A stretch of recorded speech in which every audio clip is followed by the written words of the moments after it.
le même esprit qui est en toi, en moi, c'est le même esprit. Vous le croyez? Et encore une fois, je remercie le Seigneur parce que souvent je l'expérimente. Un don spirituel est apporté et introduit merveilleusement le temps de la parole de Dieu. Et je voudrais donc emboîter le pas à ce qu'on a entendu tout à l'heure, où Dieu nous demandait, ou nous promettait plutôt, de nous garder. Dans les temps que nous vivons, Dieu promettait de nous garder. Et lisons ensemble ce psaume 121. Et vous verrez que le mot clé, le mot qui revient, c'est l'Éternel te gardera. C'est beau, hein, d'être comme ça dans le même esprit et de pouvoir ainsi bénéficier d'une parole vivante. Ce n'est pas un livre comme les autres, c'est la parole de Dieu, vivante, éternelle, et qui nourrit notre âme. Psaume 121, il y a tellement de richesses dans ce psaume qu'on n'aura pas le temps de voir tout, mais on va le lire quand même en entier, il n'est pas très long. Vous y êtes. Je lève mes yeux vers les montagnes, d'où me viendra le secours? Point d'interrogation. Le secours me vient de l'Éternel, qui a fait les cieux et la terre. Il ne permettra point que ton pied chancelle.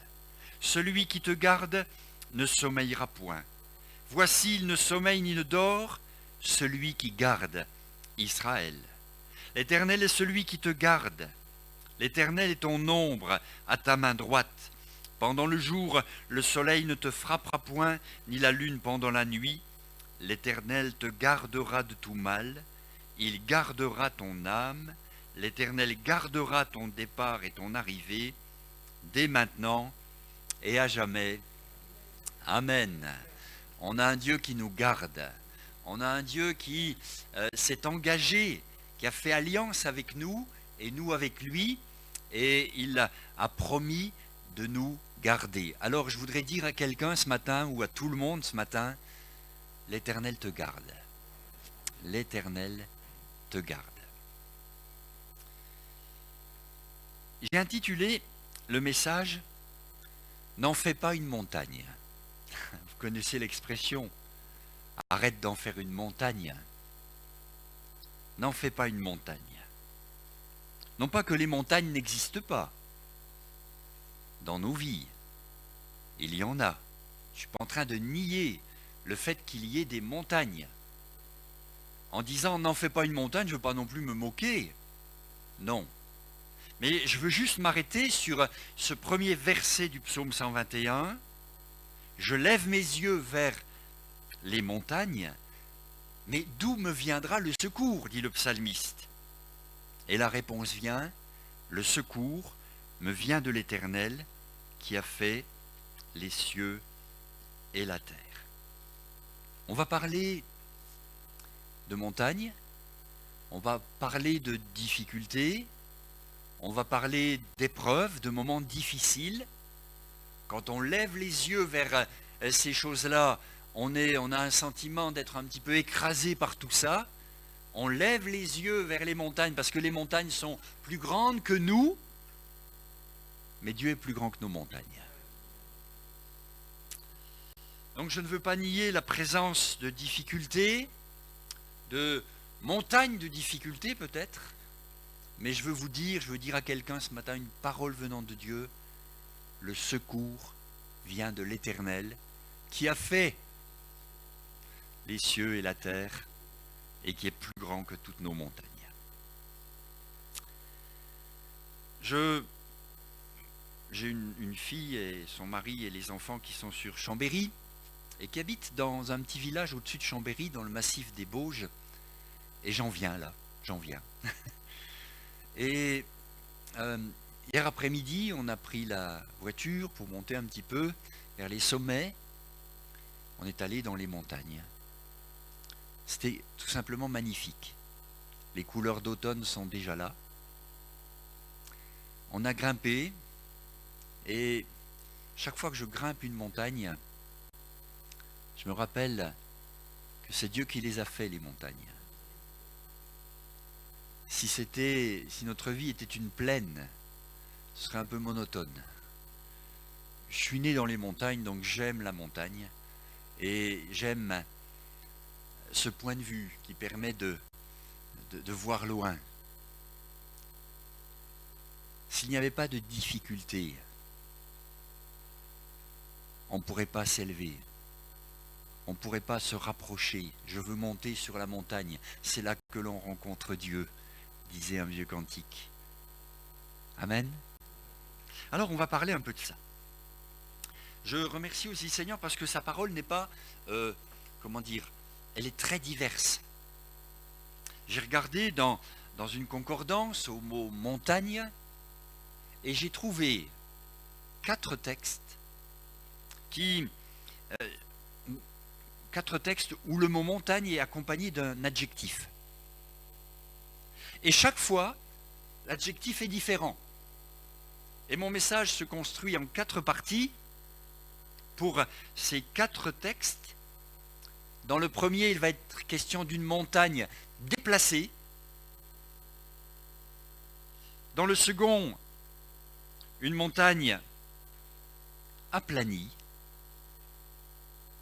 Dans le troisième, une montagne gravie. Et dans le quatrième, une montagne contournée. Et pour ces 4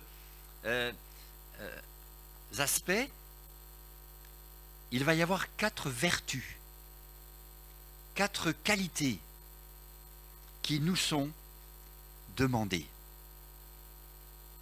Pour la montagne déplacée, on parlera de foi. Pour la montagne aplanie, on parlera d'une action du Saint-Esprit. Pour la montagne franchie, gravie, on parlera de courage. Et pour la montagne contournée, on parlera de persévérance et de patience. Voilà mon message, ou plutôt voilà ce que je vous propose ce matin comme nourriture. Ça vous va? On attaque? Vous avez faim? La parole de Dieu est bonne à manger, alors mangez sans modération la parole de Dieu. Premier passage, Matthieu chapitre 21, verset 21.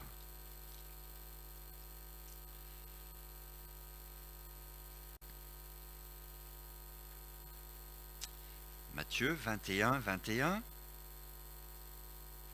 On peut lire du verset 20 au verset 24. Les disciples qui virent cela furent étonnés et dirent « Mais comment ce figuier est-il devenu sec en un instant ?» Jésus leur répondit « Je vous le dis en vérité, si vous aviez de la foi et que vous ne doutiez point, non seulement vous feriez ce qui a été fait à ce figuier, mais quand vous diriez à cette montagne « Ôte-toi de là et jette-toi dans la mer », cela se ferait. Tout ce que vous demanderez avec foi par la prière, vous le recevrez. Une montagne va être ici déplacée. Alors on sait bien que ce n'est pas le Mont Blanc ou l'Everest ou le massif des Bauges qu'il faut déplacer. Mais c'est une montagne de difficulté. Une montagne qui se dresse sur notre chemin. Quelque chose qui est de l'ordre de peut-être de l'opposition, du combat, de l'adversaire. Vous n'avez jamais eu ce genre de montagne sur votre route? Je lève mes yeux vers cette montagne. Et d'où me viendra le secours? Oui, le secours me vient de l'Éternel. C'est Dieu qui met la foi dans nos cœurs. Mais la foi restera de la théorie tant qu'on ne la met pas en pratique.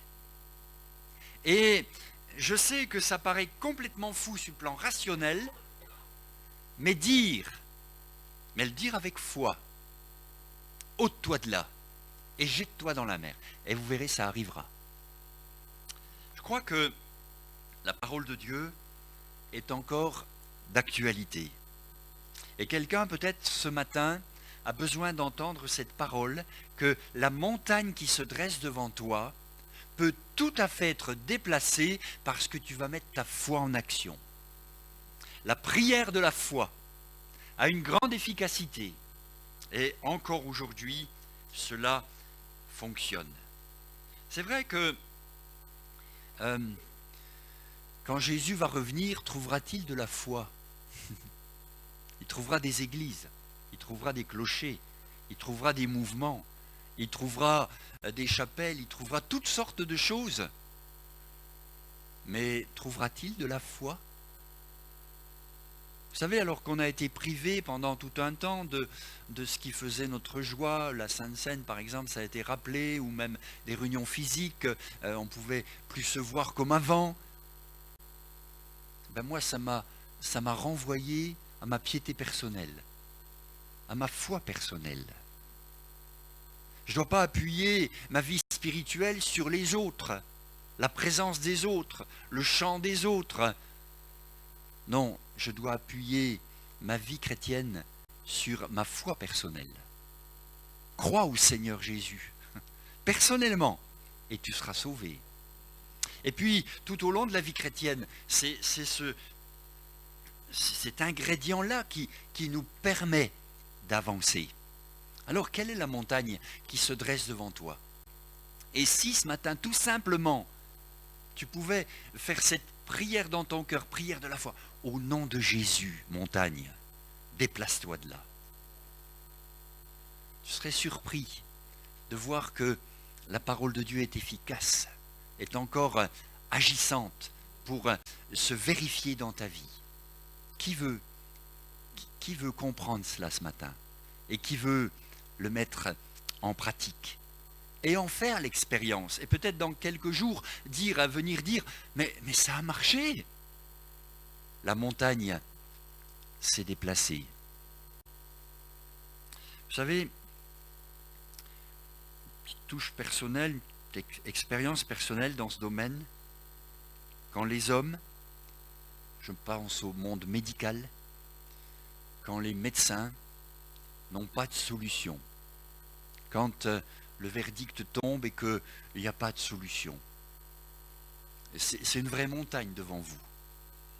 Nous sommes jeunes mariés, ma femme et moi, et ça fait déjà 3 ans que on voudrait bien fonder une famille, on voudrait bien avoir des enfants, et ça ne marche pas.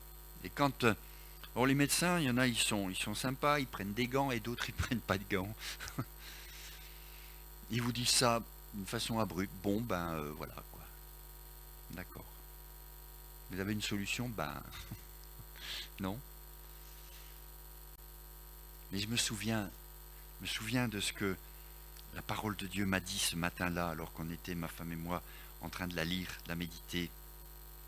Tu bénis la femme stérile. Tu en fais une mère joyeuse au milieu de ses enfants. C'était une parole pour nous. On l'a saisie et on a dit à la montagne, tu dégages. Je parle comme ça, hein. Mais elle est partie, la montagne. On a eu 4 enfants. Béni soit Dieu.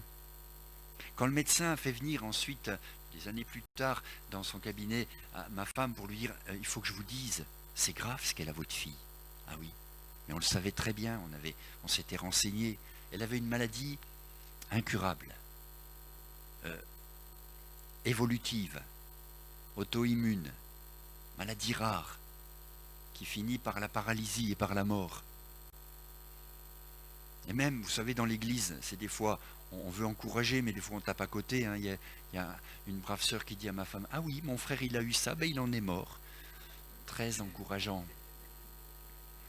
Bon, ok, qu'est-ce qu'on fait avec une montagne pareille? Et il fait venir ma femme dans le bureau et dit, au fait, je ne sais pas si vous avez compris, mais c'est grave ce qu'elle a. Ok. La montagne n'est pas partie tout de suite. On a bataillé pendant 2 ans. Et peut-être il y a quelqu'un ce matin qui bataille devant une montagne, qui exerce sa foi et ça ne bouge pas. J'aimerais dire continue. Continue de prier avec foi. Aujourd'hui, notre fille, c'est celle de Chambéry d'ailleurs, elle est médecin à son tour. Elle a été entièrement guérie par le Seigneur. Et quand en fac de médecine, il y a un dossier médical à fournir, ils ont vu ce qu'elle avait eu, ils ne l'ont pas cru. Ils l'ont fait venir, il faut qu'on vérifie que ce qui est écrit là, et la fille qu'on a devant nous, c'est bien la même. Elle était en pleine santé, et le dossier disait la vérité aussi, mais il s'était passé quelque chose. Amen. On peut déplacer des montagnes avec la prière de la foi. C'est le premier texte, premier exemple que j'aimerais vous laisser ce matin. On peut ensuite lire dans Zacharie, au chapitre 4. Vous remontez un petit peu dans l'Ancien Testament, vous trouvez assez vite Zacharie, au chapitre 4, verset 7.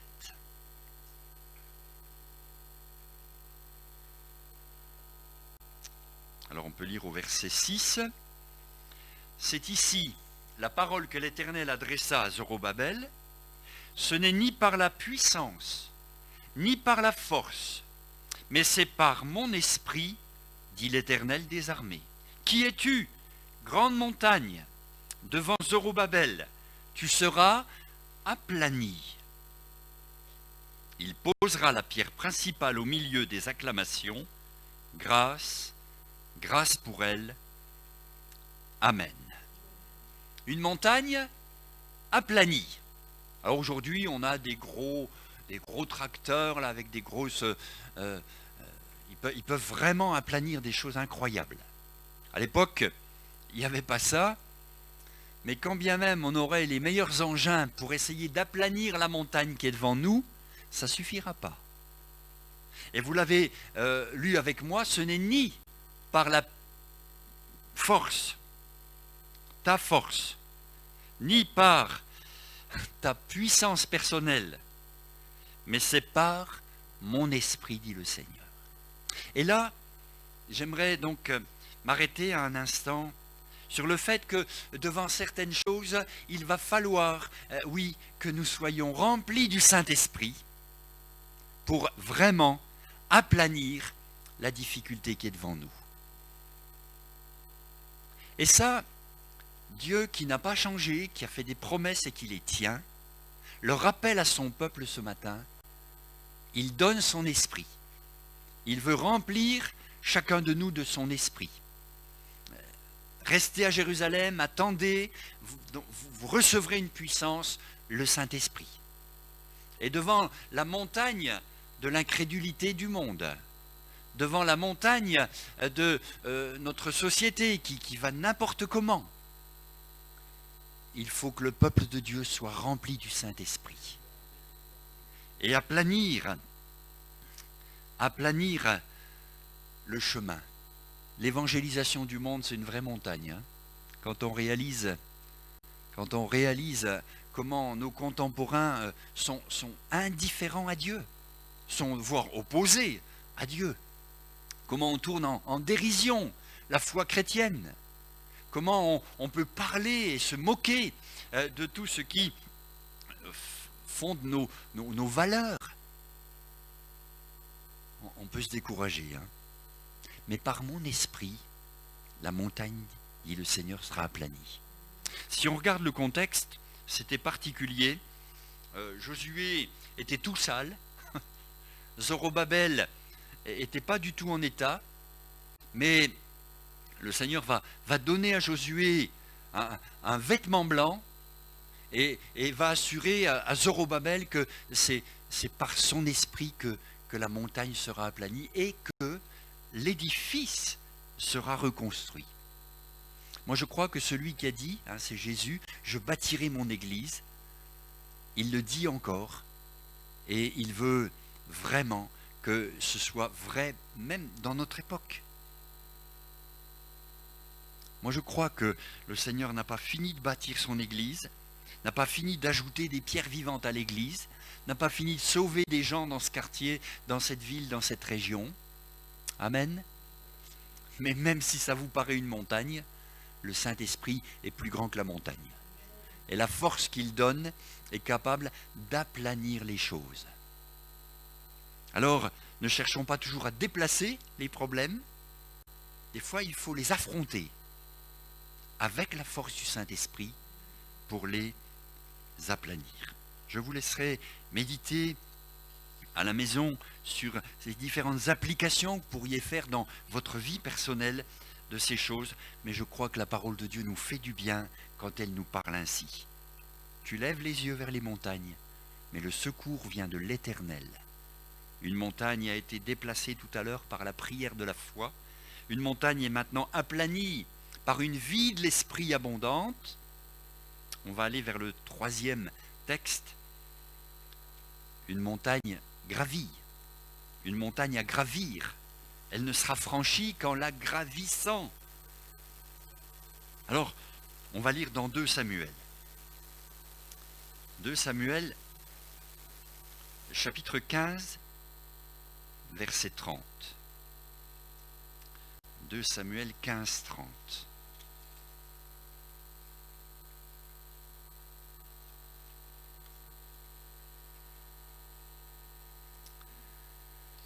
Le contexte est particulier parce que David c'est terrible quand vous vivez ça, est trahi.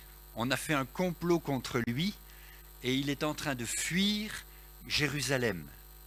Il est obligé de fuir. 2 Samuel 15, 30. David monta la colline des Oliviers, la montagne des Oliviers. Il montait en pleurant et la tête couverte, et il marchait nu-pieds. Et tous ceux qui étaient avec lui se couvrirent aussi la tête, et il montait en pleurant. On vint dire à David, Achitophel et avec Absalom parmi les conjurés. Et David dit, ô Éternel, réduis à néant les conseils d'Achitophel. Lorsque David fut arrivé au sommet, vous voyez, il l'a gravi, il l'a monté, cette montagne. Lorsque David fut arrivé au sommet, où il se prosterna devant Dieu, voici Hushaï, l'Archien, vint au-devant de lui, la tunique déchirée, la tête couverte de terre. Et puis on lit aussi au chapitre 16, verset 1er, lorsque David eut un peu dépassé le sommet, voici Siba, serviteur de Méphibosheth, vint au-devant de lui, avec 2 ânes bâtés sur lesquels il y avait 200 pains, 100 masses de raisins secs, 100 de fruits d'été et une outre de vin. C'est intéressant tout ça. La montagne qu'il gravit, la montagne qu'il a devant lui, il ne va pouvoir la franchir qu'en la gravissant. Et il va lui falloir du courage. Vous savez, un jour, Abraham a vu une montagne, c'était Morija. Et Dieu lui disait d'aller offrir son fils en sacrifice. Qu'est-ce qu'a fait Abraham? Il a gravi la montagne. Un jour, Jésus a vu le mont Golgotha devant lui. Qu'est-ce qu'il a fait? Il l'a évité, il l'a gravi. Et on est tous sauvés parce qu'il est allé là, mourir à notre place. Il y a des montagnes, tu ne pourras pas les déplacer, tu ne pourras pas les aplanir, tu devras les gravir. C'est intéressant que la parole de Dieu soit aussi diverse. Et qu'à chaque situation, Dieu nous montre qu'il y a des vertus, des qualités chrétiennes à exercer. La prière de la foi, la vie de l'esprit, et maintenant, le courage. Vous savez, il gravit la montagne, non pas la fleur au fusil, comme on dit, hein. Il gravit la montagne en pleurant. Et je voudrais, avec beaucoup de tact, dire à celui qui est en train de gravir ce genre de montagne, je comprends que tu pleures. Je comprends que tu pleures à la maison. Je comprends que tu pleures dans ta chambre. Je sais que c'est pas facile. Mais continue l'ascension. Continue de monter. Il y a un sommet. Et vous l'avez lu avec moi, David a franchi le sommet. Et je bénis Dieu de ce qu'il a trouvé de l'autre côté du sommet. Il a trouvé quelqu'un qui venait à sa rencontre avec de la nourriture en abondance. C'était une vraie bénédiction, hein. Mais c'était de l'autre côté du sommet que ça l'attendait. Des fois, on voudrait que le gars, avec toutes les provisions, il soit déjà en bas de l'ascension, en disant « ça me donnera des forces pour monter ». Non, c'est après la montée. Il se couvre la tête, David, et tous ceux qui montent avec lui se couvrent la tête. Ils sont dans le deuil. Ils sont écrasés par le sentiment de trahison. Son propre fils, Absalom, vient de l'évacuer du trône, de comploter contre lui. Et David est obligé de fuir. Il ne se venge pas lui-même. Laisse la vengeance, mon frère, ma sœur. Laisse, c'est pas le bon chemin. Gravis la montagne. C'est dur, je sais. Tu pleures, je comprends. Mais continue l'ascension. J'aimerais être de l'autre côté du sommet, être ce frère, peut-être aux sœurs, être cette sœur qui viendra au-devant de toi avec les bras chargés de bénédictions. Mais dans un monde où tout devrait être facile, le message que je suis là en train de vous dire n'est pas très bien reçu. Ah oui, il y a des montagnes à gravir. Ah oui, on était avec les enfants hier après-midi, 3 enfants. Alors ils ont quel âge? 2 ans, un peu plus de 2 ans, et puis un peu plus de 5 ans, et puis un peu plus de 8 ans. Avec leur papa, et on grimpait.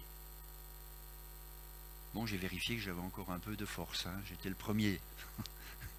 En fait, je n'avais pas beaucoup de mérite parce que eux, leurs petites jambes, vous vous rendez compte, moi, ça me paraissait déjà immense, mais alors pour eux, mais ça doit être encore plus immense.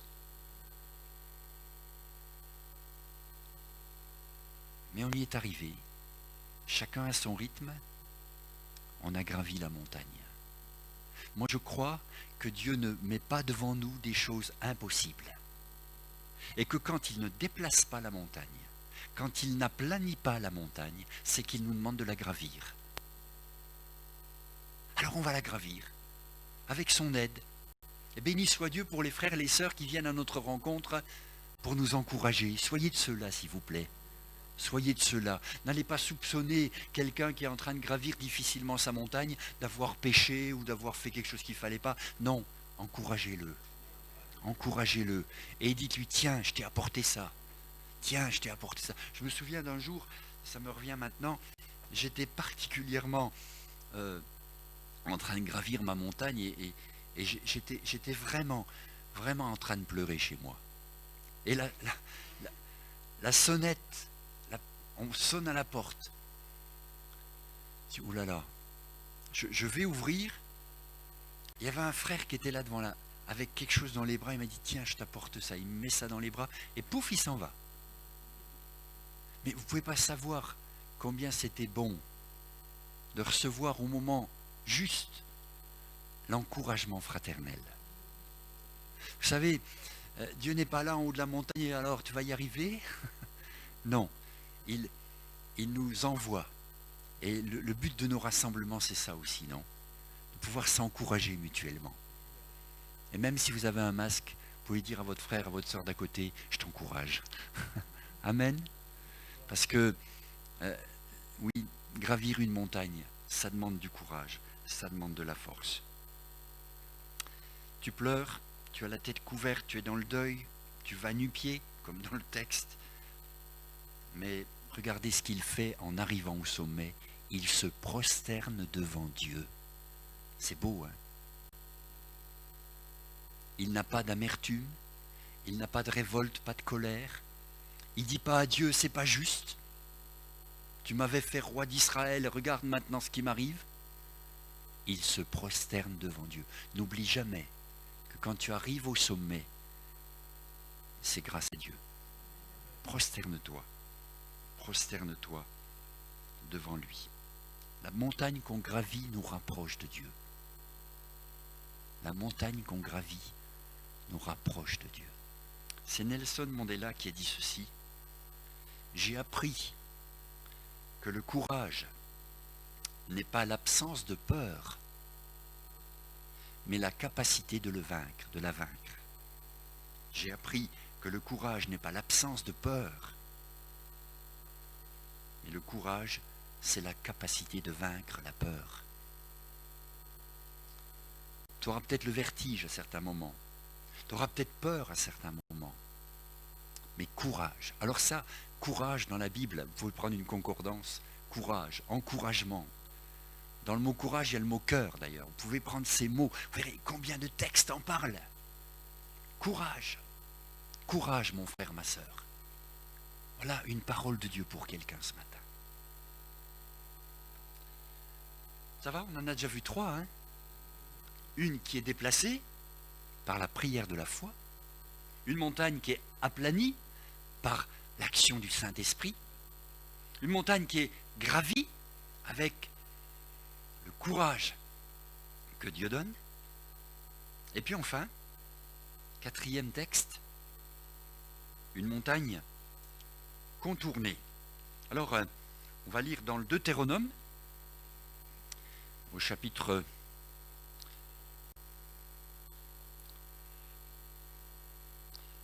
2, Deutéronome, chapitre 2,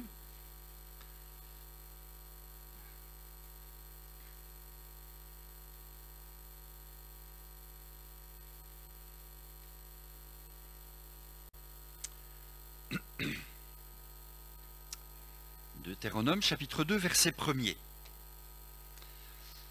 Nous nous tournâmes et nous partîmes pour le désert, par le chemin de la mer Rouge, comme l'Éternel me l'avait ordonné, et nous suivîmes longtemps les contours de la montagne de Séhir. Nous suivîmes longtemps les contours de la montagne. Ils ont contourné la montagne de Séhir. C'était effectivement un massif important, et vous savez que c'est là, sur la montagne, que Moïse a reçu la loi, les 10 paroles, qu'on a appelées les 10 commandements.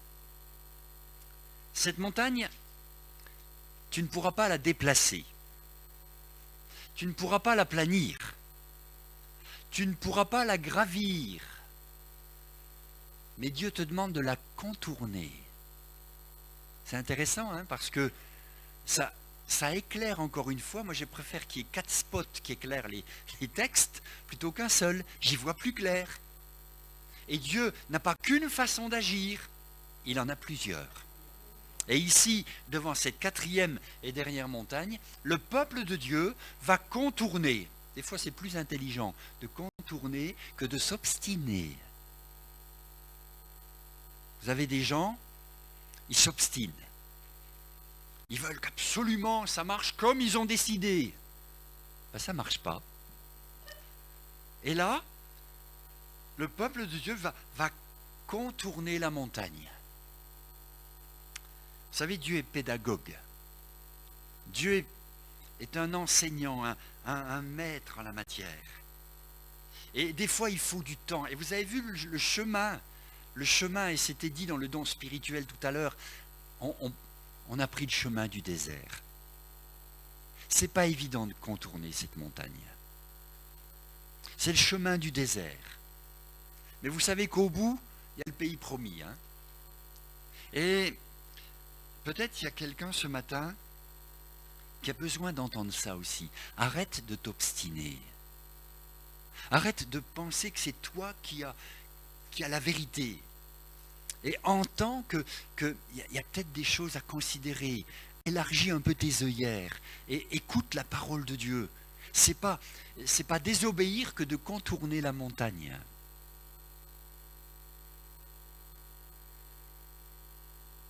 c'est comme Dieu l'a ordonné. Peut-être quelqu'un dira, mais alors comment s'y reconnaître entre le premier, le deuxième, troisième et quatrième texte? Moi je crois que le Seigneur qui est présent au milieu de nous sait où vous en êtes et quel est le texte qui vous concerne personnellement. Ils ont mis 2 ans. Ils ont mis 2 ans à contourner la montagne pour arriver plus tard aux portes du pays promis. Et je sais qu'il y a des choses, je vous parlais tout à l'heure d'une épreuve qui nous était arrivée, qui avait mis 2 ans avant de trouver une solution, un exaucement. Mais ce n'était pas 2 ans de perdu. C'était 2 ans d'expérience, c'était 2 ans de persévérance, c'était 2 ans de patience. Mais est-ce que ce n'est pas des vertus à acquérir, ça? La persévérance, la patience dans l'épreuve?